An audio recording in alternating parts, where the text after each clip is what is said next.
Hello friends.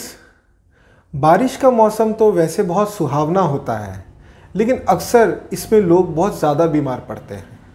बच्चे और बुज़ुर्ग तो कुछ ज़्यादा ही बीमार पड़ने लग जाते हैं। आइए आज इस वीडियो में हम जानते हैं कि बारिश में कौन कौन सी बीमारियां होती है और इनसे हम कैसे बच सकते हैं। इसमें सबसे पहला आता है डायरिया। अक्सर हम देखें कि बारिश में बच्चों को बात बात पे डायरिया होने लगता है, पतली दस्त होने लगती है, लूज़ मोशन होने लगता है।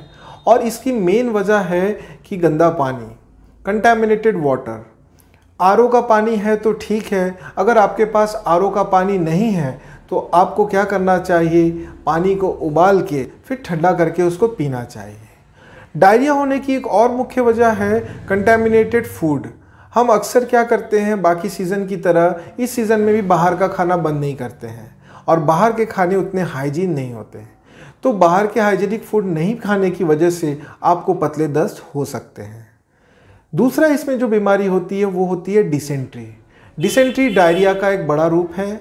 अगर बहुत समय तक आपको लूज मोशन हो रहा है और वो धीरे धीरे कंट्रोल नहीं हो रहा है, लेकिन उसकी फ्रीक्वेंसी कम हो गई है, तो धीरे धीरे वो डिसेंट्री का रूप ले लेता है। और अगर आपने गलत ट्रीटमेंट लिया हो, कोई ऐसी दवाइयाँ खाई हो जिससे आपका डायरिया पूर्ण रूप से ठीक तो नहीं हुआ लेकिन वो सप्रेस हो गया, तो वो डिसेंट्री का रूप ले लेगा। डिसेंट्री में क्या होता है, आपका जो मल होता है उसके साथ साथ म्यूकस आने लगता है। और डिसेंट्री अगर कुछ ज़्यादा बढ़ जाए तो उस म्यूकस के साथ और मल के साथ मिला हुआ खून भी आने लगता है, तो इसे हम डिसेंट्री कहते हैं। इसमें कुछ सिम्टम्स ऐसे होते हैं जैसे पेट में नाभि के पास मरोड़ होने लगती है और बार बार आपको दस्त जैसा लगेगा, लेकिन पेट आपका साफ नहीं होगा। इसमें एकदम पानी की तरह दस्त तो नहीं होंगे, लेकिन चूल होगा वो सॉफ्ट होगा। डिसेंट्री का एक मेन वजह है एमीबियासिस। एमीबा एक हमारा माइक्रो ऑर्गेनिज्म है जो हमारे पेट में अगर ज़्यादा हो जाए या कहीं से कंटेमिनेशन से आ जाए तो वो हमारे पेट में डिसेंट्री की मुख्य वजह बन सकती है। बारिश के मौसम में जो तीसरी परेशानी होती है वो बाइल के डिस्टर्बेंस की वजह से होती है। बाइल की डिस्टर्बेंस मतलब जो लीवर से निकलती है, सीक्रेट करती है बाइल, जो हमारी पित्त की थैली गॉल ब्लैडर में जाके जमा होती है, उसका सिक्रीशन गड़बड़ा जाता है और इसकी वजह से हमारे स्किन पर पित्ती उछलने जैसा, आपने देखा होगा हिंदी में उसका नाम है पित्ती उछलती है। अचानक अर्टिकेरियल रैशेज हमारे स्किन पर गोल गोल गोल गोल धब्बे या सूजन हीव्स के जैसे फॉर्म में आने लग जाती है और खुजली होने लगती है और कुछ समय बाद वो क्या हो जाती है, गायब हो जाती है। तो इस तरह की जो अर्टिकेरियल रैशेज होती है वो बिलियरी सिक्रेशन के डिस्टर्बेंस की वजह से होती है। चौथी जो समस्या है वो इंडाइजेशन है। आप देखते हैं कि बरसात के समय कई दिनों तक धूप नहीं निकलता और डाइजेशन हमारा धूप पर निर्भर करता है। जब हमारा तेज़ धूप और खुल के सन निकलता है उस समय हमारा डाइजेशन बहुत अच्छा रहता है, आप जो भी कुछ खाएंगे वो पच जाता है। लेकिन बारिश के समय जब धूप नहीं निकलती, सारा दिन तक बदली छाई रहती है, उस समय हमारा डाइजेशन उतना स्ट्रांग नहीं रहता और हम बारिश के समय ही कुछ ज़्यादा तेल वाली भुनी हुई पकोड़े, समोसे ये सब ज़्यादा खाते हैं और इसकी वजह से हमें इंडाइजेशन की समस्या होने लग जाती है। फूड पॉइजनिंग भी एक बहुत बड़ी समस्या है बारिश के समय में। वही मैंने आपको कहा कि कंटामिनेटेड फूड्स की वजह से फूड पॉइजनिंग हो जाती है। रात का बासी खाना हमें दिन में नहीं खानी चाहिए।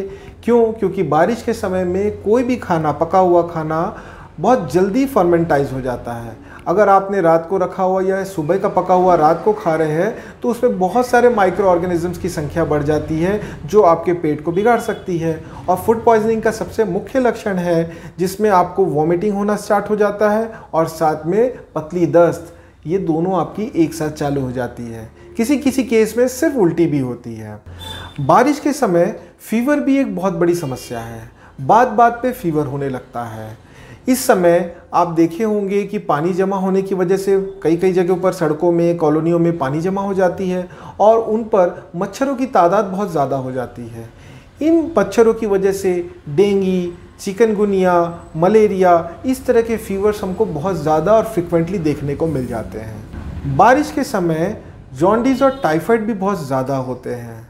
रूमेटिज्म के जो मरीज होते हैं जिनका आरए फैक्टर बड़ा होता है, उनके शरीर में बारिश के समय कुछ ज़्यादा दर्द होते हैं, उनके जॉइंट्स पे कुछ ज़्यादा पेन होते हैं। गठिया के मरीज़ को बारिश के समय कुछ ज़्यादा दर्द होने लगता है। तो बारिश के समय रूमेटिक कंप्लेंट्स वाले पेशेंट का कष्ट कुछ ज़्यादा बढ़ जाता है। तो अब जान लेते हैं कि हमें क्या करना चाहिए जिससे हम इन सारी बीमारियों से बच जाए। तो सबसे पहले हमें कंटेमिनेटेड वाटर और फूड को अवॉइड करना चाहिए। थोड़ा अपने आसपास हाइजीन मेंटेन करना चाहिए। हाथ को वॉश करके खाना चाहिए, जिसके वजह से हमारे पेट में हार्मफुल बैक्टीरिया ना जा सके और हमें इस तरह की समस्या ना हो सके। ठंडी हवाएं जब बारिश की चलती है तो रूमेटिक प्रॉब्लम्स वाले पेशेंट्स को खिड़की में दरवाजे बंद रखने चाहिए। उन ठंडी हवाओं को उनके शरीर पे लगने नहीं देना चाहिए। अगर वो लगेंगे तो उनके कष्ट और ज़्यादा बढ़ जाएंगे। पित्त का उछलना या बिलियरी सिक्रीशंस की गड़बड़ी को दूर करने के लिए, इनडाइजेशंस की गड़बड़ियों को दूर करने के लिए आपको हल्का भोजन लेना चाहिए, आधा पेट भोजन करना चाहिए। और एक काम जो हम ज़्यादा करते हैं वो क्या करते हैं कि बारिश के समय हम एक्सरसाइज करना बंद कर देते हैं। तो बारिश के समय आप एक्सरसाइज करना बंद ना करें, बल्कि एक मॉडरेट एक्सरसाइज रोज़ करते रहें ताकि आपकी बॉडी फिट रह सके। अगर आपको मेरा वीडियो अच्छा लगा तो प्लीज़ लाइक करें और सब्सक्राइब का बटन हिट करें।